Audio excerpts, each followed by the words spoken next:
சாந்தி. Murali date 7/5/2025. காலை முரளி பாப்தாதா மதுபன். இனிமையான குழந்தைகளே, ஞான யோகத்தால் நம்பிக்கை ஏற்படுகிறது, காட்சியால் இல்லை. காட்சி பார்ப்பது நாடகத்தில் நிச்சயிக்கப்பட்டு உள்ளது. மற்றபடி அதனால் யாருக்கும் நன்மை ஏற்படுவது இல்லை. கேள்வி: தந்தை எந்த சக்தியை காட்டுவதில்லை, எனினும் அவரிடம் மந்திர சக்தி அவசியம் இருக்கிறது. பதில்: பகவான் சக்திசாலி, அவரால் இறந்தவரையும் உயிர் பெற செய்ய முடியும் என்று மனிதர்கள் நினைக்கின்றார்கள். ஆனால் நான் இந்த சக்தியை காட்டுவது இல்லை என்று பாபா சொல்கின்றார். மற்றபடி யாராவது தீவிர பக்தி செய்தால் அவருக்கு காட்சி கொடுக்கின்றேன். இதுவும் நாடகத்தில் நிச்சயிக்கப்பட்டு உள்ளது. காட்சி கொடுக்கும் மந்திர சக்தி தந்தையிடம் இருக்கிறது. அதனால் பல குழந்தைகளுக்கு வீட்டில் அமர்ந்தபடியே பிரம்மா அல்லது ஸ்ரீ கிருஷ்ணரின் காட்சி கிடைக்கிறது. பாடல்: என் மன வாசலில் வந்தது யார்? ஓம் சாந்தி.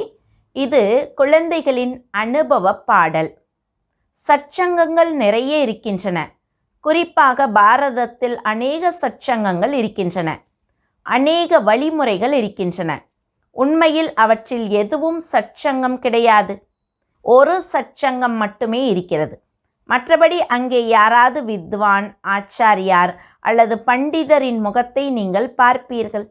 புத்தி அவர் பக்கம் போகும். இங்கே இருப்பது வினோத விஷயம். இந்த சச்சங்கம் ஒரே ஒரு முறை இந்த சங்கம் யுகத்தில் நடக்கிறது. இது முற்றிலும் புதிய விஷயம். அந்த எல்லையற்ற தந்தைக்கு சரீரம் எதுவும் இல்லை. நான் உங்கள் நிராகார சிவபாபா என்று சொல்லுகின்றார்.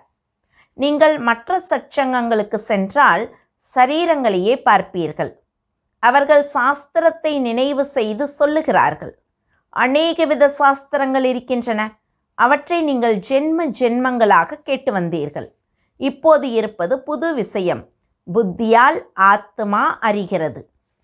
எனது கண்டெடுக்கப்பட்ட குழந்தைகளே, எனது சாலி கிராமங்களே, 5000 வருடங்களுக்கு முன்னர் இந்த உடல் மூலமாக பாபா பாடம் கற்பித்தார் என்பது குழந்தைகள் உங்களுக்கு தெரியும் என்று தந்தை சொல்லுகின்றார். உங்கள் புத்தி முற்றிலும் தூரப்போகிறது. இப்போது பாபா வந்திருக்கின்றார். பாபா என்ற வார்த்தை எவ்வளவு இனிமையாக இருக்கிறது. அவர் தாய் தந்தை. யாராவது கேட்டால் இவர்களுடைய தாய் தந்தை யார் என்பது தெரியவில்லை என்று சொல்லுவார்கள். அவர் உண்மையில் காட்சி கொடுத்தாலும் அதிலும் அவர்கள் குழப்பமடைகின்றார்கள். சில நேரம் பிரம்மாவை, சில நேரம் கிருஷ்ணரை காட்சியில் பார்க்கின்றார்கள். அப்போது இது என்ன என யோசித்து கொண்டே இருக்கின்றார்கள். பிரம்மாவின் காட்சியும் வீட்டிலிருந்தபடியே பலருக்கு கிடைக்கிறது. இப்போது பிரம்மாவிற்கு யாரும் ஒருபோதும் பூஜை செய்வது இல்லை. ஸ்ரீ கிருஷ்ணர் போன்றோருக்கு செய்கின்றார்கள். பிரம்மாவை யாருக்கும் தெரிந்திருக்காது. பிரஜாபிதா பிரம்மா இப்போது வந்திருக்கின்றார். இவர்தான் பிரஜாபிதா. முழு உலகமும் அழுக்காக இருக்கிறது. எனவே இவரும் பல பிறவிகளின் இறுதியில் நிச்சயம் அழுக்காக இருக்கின்றார் என்பதை தந்தை அமர்ந்து புரிய வைக்கின்றார். யாருமே தூய்மையாக இல்லை. அதனால்தான் கும்ப மேளாவிற்கு, ஹரித்வாருக்கு, கங்கா சாகரின் மேளாவிற்கு போகின்றார்கள். அங்கே குளிப்பதால் தூய்மையாவோம் என்று நினைக்கின்றார்கள். ஆனால் இந்த நதிகள் ஒன்றும் பதீத்த பாவனியாக இருக்க முடியாது. நதிகள் கடலிலிருந்து தோன்றுகின்றன. உண்மையில் நீங்கள் ஞான கங்கைகளாக இருக்கின்றீர்கள். மகத்துவம் உங்களுடையது. ஞான கங்கைகள். நீங்கள் பல இடங்களிலிருந்து தோன்றுகின்றீர்கள். அம்பு எய்த இடத்தில் கங்கை தோன்றுவதாக அவர்கள் காட்டுகின்றார்கள். அம்பு எய்யும் விஷயமே இல்லை. ஞான கங்கைகள். நீங்கள் நாடு நாடாக போகின்றீர்கள். நான் நாடகத்தின் பந்தனத்திற்கு கட்டுப்பட்டு இருக்கின்றேன் என்று சிவபாபா சொல்லுகின்றார். அனைவருடைய நடிப்பும் நிச்சயிக்கப்பட்டு இருக்கிறது. எனது பாகமும் நிச்சயிக்கப்பட்டு இருக்கிறது. பகவான் பெரிய சக்திசாலி. அவரால் இறந்தவரையும் உயிர் பெற வைக்க முடியும் என்று சிலர் நினைக்கின்றார்கள். இதுவும் பொய். நான் பாடம் சொல்லித் தருவதற்கு வருகின்றேன். மற்றபடி எந்த சக்தியை காட்டுவேன்? தெய்வீக காட்சிகளும் மாய மந்திரமாக இருக்கின்றன. தீவிர பக்தி செய்தால் நான் காட்சி கொடுப்பேன். அப்படி காளியின் உருவை காட்டுகின்றார்கள். அவர் மீது எண்ணெய் ஊற்றுகின்றார்கள். ஆனால் அப்படிப்பட்ட காளியே இல்லை. எனினும் காளியிடம் அதிகமானோர் தீவிர பக்தி செய்கின்றார்கள். உண்மையில் ஜெகதாம்பாவையே காளியாக இருக்கின்றார். காளிக்கு அப்படிப்பட்ட உருவமே இல்லை. எனினும் தீவிர பக்தி செய்தால் தந்தை பாவனைக்கு பலன் கொடுப்பார். காம சிதையில் அமர்ந்ததால் கருப்பாகின்றார்கள். இப்போது ஞான சிதையில் அமர்ந்து வெள்ளையாகின்றார்கள். எந்த காளி இப்போது ஜெகதாம்பா ஆகியிருக்கின்றாரோ அவர் எப்படி காட்சி கொடுப்பார்? அவரோ இப்போது பல பிறவிகளின் கடைசியிலும் கடைசி பிறவியில் இருக்கின்றார். இப்போது தேவர்களே இல்லை. அதனால் அவர் என்ன காட்சி பெற வைப்பார்? இந்த காட்சியின் சாவி என் கையில் இருக்கிறது என்று தந்தை புரிய வைக்கின்றார். அற்ப காலத்திற்கு பாவனைக்கு பலன் கொடுப்பதற்கு காட்சி கொடுக்கின்றேன். எனினும் அவர்கள் யாரும் என்னை சந்திப்பதில்லை. ஒரு காளியை உதாரணமாக சொல்லுகின்றார். இந்த மாதிரி அனுமான், கணேசர் போன்ற பலர் இருக்கின்றார்கள். சீக்கியர்களும் குருநானக்கிடம் தீவிர பக்தி செய்தால் அவருடைய காட்சி கிடைக்கும். எனினும் அவர் கீழே இறங்கி வருகின்றார். இவர் குருநானக்கின் பக்தி செய்ததை பாருங்கள் என்று பாபா குழந்தைகளுக்கு காட்டுகின்றார். இருந்தும் நானே காட்சி கொடுக்கின்றேன். அவர் எப்படி காட்சி கொடுக்க முடியும்? அவரிடத்தில் காட்சி கொடுக்கும் சாவி இல்லை. எனக்கு அழிவு மற்றும் ஸ்தாபனையின் காட்சிகளை அந்த பாபா கொடுத்தார் என்று இந்த பிரம்மா பாபா சொல்லுகின்றார். எனினும் காட்சியால் யாருக்கும் நன்மை ஏற்படுவதில்லை. அப்படி பலருக்கு காட்சி கிடைத்தது. இன்று அவர்கள் இல்லை. எப்போது காட்சி கிடைக்குமோ அப்போதே எனக்கு நம்பிக்கை ஏற்படும் என பல குழந்தைகள் சொல்லுகின்றார்கள். எனினும் காட்சியின் மூலமாக நம்பிக்கை ஏற்பட முடியாது. ஞான யோகத்தின் மூலமாகவே நம்பிக்கை ஏற்படும். இந்த காட்சிகளை எல்லாம் நான் கொடுக்கின்றேன் என்று 5000 வருடங்களுக்கு முன்பும் நான் சொன்னேன். மீராவும் காட்சி பெற்றார். அதற்காக ஆத்மா அங்கே செல்லுவது கிடையாது. உட்கார்ந்தபடியே காட்சி பெறுகின்றார்கள். எனினும் என்னை யாரும் அடைய முடியாது. எந்த விஷயத்தில் சந்தேகம் இருந்தாலும் பிராமணிகளிடம் கேளுங்கள் என்று தந்தை சொல்லுகின்றார். அதாவது டீச்சர்ஸிடம் கேளுங்கள். பெண் குழந்தைகளும் வரிசைப்படி இருப்பது உங்களுக்கு தெரியும். நதிகளும் வரிசைப்படி இருக்கின்றன. ஒருவர் குளமாகவும் இருக்கின்றார். அதில் மிக அழுக்கான துர்நாற்றம் வீசும் தண்ணீர் இருக்கிறது. அங்கும் சிரத்தை உணர்வோடு மனிதர்கள் போகின்றார்கள். அது பக்தியின் மூட நம்பிக்கை. ஒருபோதும் யாரையும் பக்தியிலிருந்து விடுவிக்காதீர்கள். எப்போது ஞானத்திற்கு வருவார்களோ அப்போது பக்தி தானாகவே விலகும். பாபாவும் நாராயண பக்தராக இருந்தார். லக்ஷ்மி தாசியாக நாராயணனின் பாதங்களை பிடித்து விடுவதை சித்திரத்தில் பார்த்தார். அது அவருக்கு கொஞ்சம் கூட பிடிக்கவில்லை. சத்தியுகத்தில் அப்படி நடப்பதில்லை. அதனால் ஓவியரை அழைத்து இந்த அடிமை நிலையிலிருந்து லக்ஷ்மியை விடுவித்து விடு என்று நான் சொன்னேன். அப்போது பாபா பக்தராக இருந்தார். ஞானம் எதுவும் அவரிடம் இருக்கவில்லை. எல்லோரும் பக்தர்களே. நம் தந்தையின் குழந்தைகள் எஜமானர்கள்.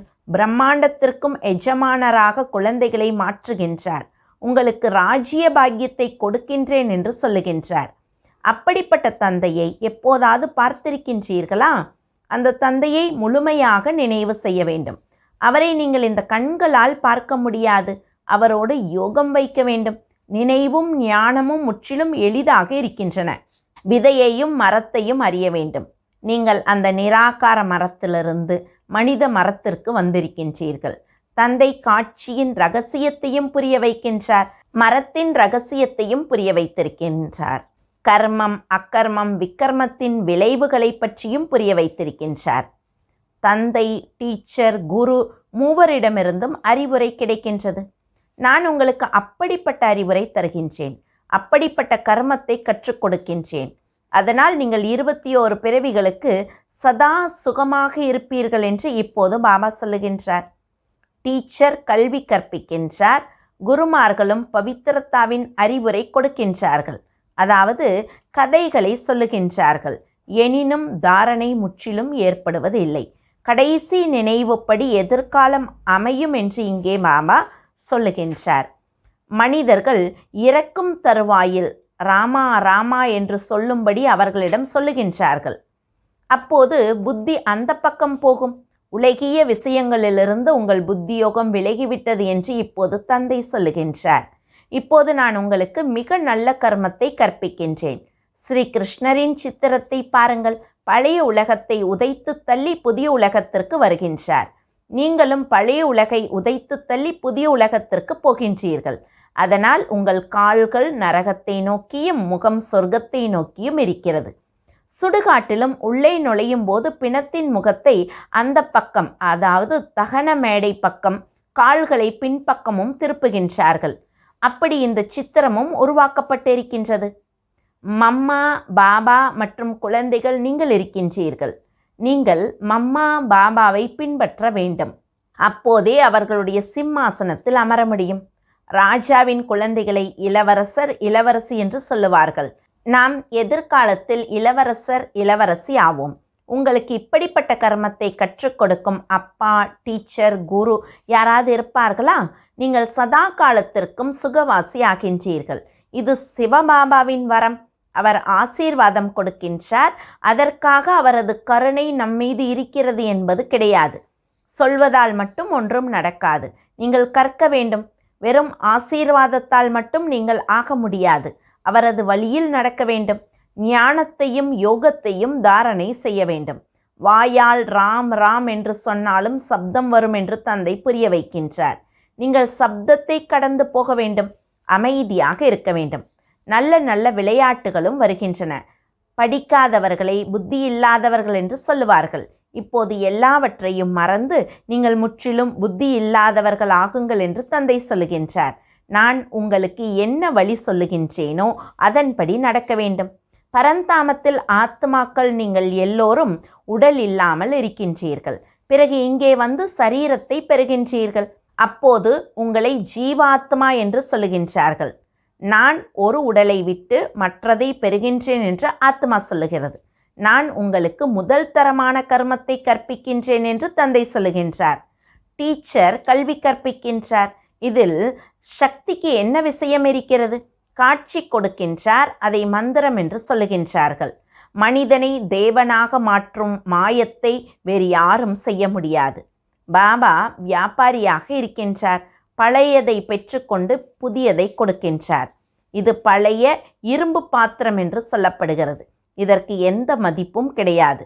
இந்த காலத்தில் செம்பு நாணயங்களையும் உருவாக்குவதில்லை. அங்கே தங்க நாணயங்கள் இருக்கும்.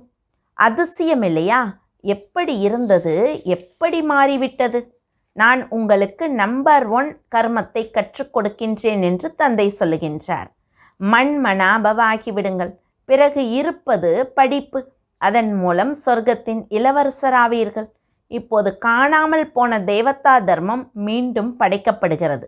மனிதர்கள் உங்கள் புதிய விஷயங்களை கேட்டு ஆச்சரியப்படுகின்றார்கள். கணவன் மனைவி இருவரும் எப்படி ஒன்றாக பவித்திரமாக இருக்க முடியும்? இது எப்படி சாத்தியம் என்று அவர்கள் கேட்கின்றார்கள். ஒன்றாக இருங்கள், இல்லை என்றால் எப்படி தெரியும் என்று தந்தை சொல்லுகின்றார். இடையில் ஞான வாளை வைக்க வேண்டும். அந்த அளவு வீரத்தை காட்ட வேண்டும். பரீட்சை நடக்கிறது. அதனால் மனிதர்கள் இந்த விஷயங்களில் ஆச்சரியப்படுகின்றார்கள். ஏனென்றால் சாஸ்திரங்களில் அப்படிப்பட்ட விஷயங்கள் இல்லை. இங்கே நடைமுறையில் முயற்சி செய்ய வேண்டியிருக்கிறது. கந்தர்வ விவாகத்தின் விஷயம் இங்கே இருக்கிறது. இப்போது நீங்கள் பவித்திரமாக ஆகின்றீர்கள். எனவே வீரத்தை காட்டுங்கள் என்று பாபா சொல்லுகின்றார். சந்நியாசிகளின் முன்னால் நிரூபணத்தை காட்ட வேண்டும். சக்திசாலி தந்தையே முழு உலகையும் தூய்மையாக மாற்றுகின்றார். ஒன்றாக இருங்கள், ஆனால் நிர்வாணமாக மட்டும் ஆகாதீர்கள் என்று தந்தை சொல்லுகின்றார்.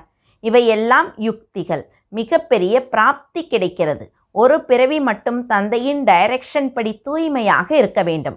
யோகம் மற்றும் ஞானத்தால் 21 பிறவிகளுக்கு எப்போதும் ஆரோக்கியமாக இருப்பீர்கள். இதற்கு முயற்சி செய்ய வேண்டும் தானே? நீங்கள் சக்தி சேனை மாயாவை வென்று உலகை வெற்றி பெறுகின்றீர்கள். எல்லோரும் அப்படி ஆவது இல்லை. எந்த குழந்தைகள் முயற்சி செய்வார்களோ அவர்களே உயர்ந்த பதவி பெறுவார்கள். நீங்கள் பாரதத்தையே பவித்திரமாக ஆக்கி பிறகு பாரதத்தின் மீதே ஆட்சி செய்கின்றீர்கள். சண்டை மூலமாக ஒருபோதும் உலக ராஜ்யம் கிடைக்க முடியாது. இது அதிசயம் இல்லையா? இந்த நேரம் எல்லோரும் தமக்குள் சண்டையிட்டு அழிந்து போகின்றார்கள். வெண்ணெய் பாரதத்திற்கு கிடைக்கின்றது. கொடுப்பவர்கள் தாய்மார்கள். வந்தே மாதரம்.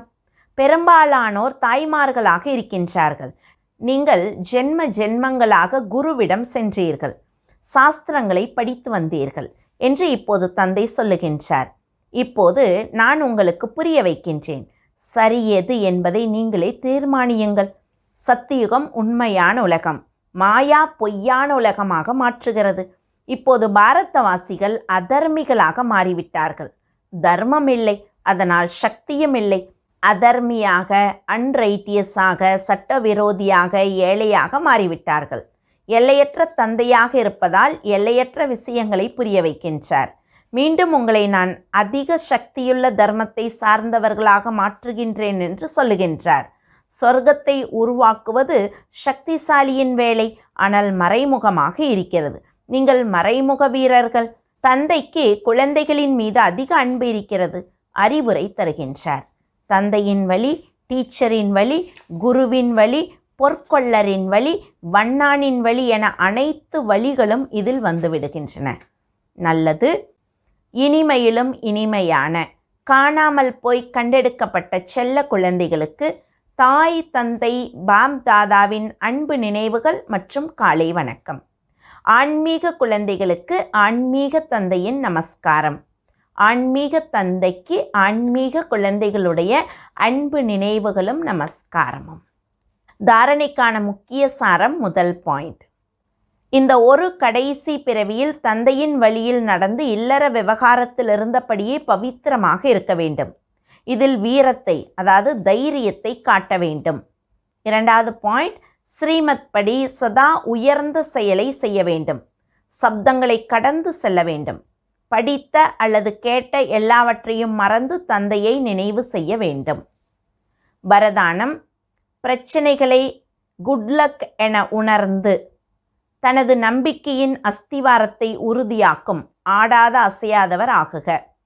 எந்த பிரச்சனை வந்தாலும் நீங்கள் ஹை ஜம்ப் செய்யுங்கள். ஏனென்றால் பிரச்சனை என்றால் குட்லக். இது நம்பிக்கையின் அஸ்திவாரத்தை உறுதியாக்கும் சாதனம்.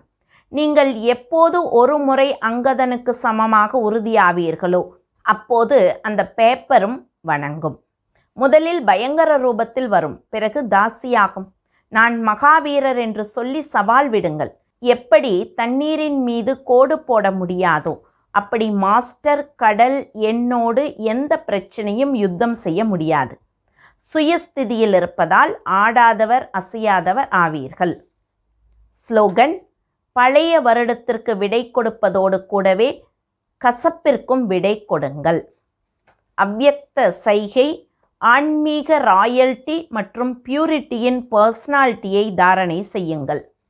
ஒருவேளை வரதாத்தா மற்றும் வரதானி இருவரின் சம்பந்தம் நெருங்கியதாக இருந்தால், அன்பின் ஆதாரத்தில் நிரந்தரமாக இருந்தால், சதா கம்பைன்டு ரூபத்தில் இருந்தால் பவித்திரத்தின் நிழல் தானாகவே இருக்கும்.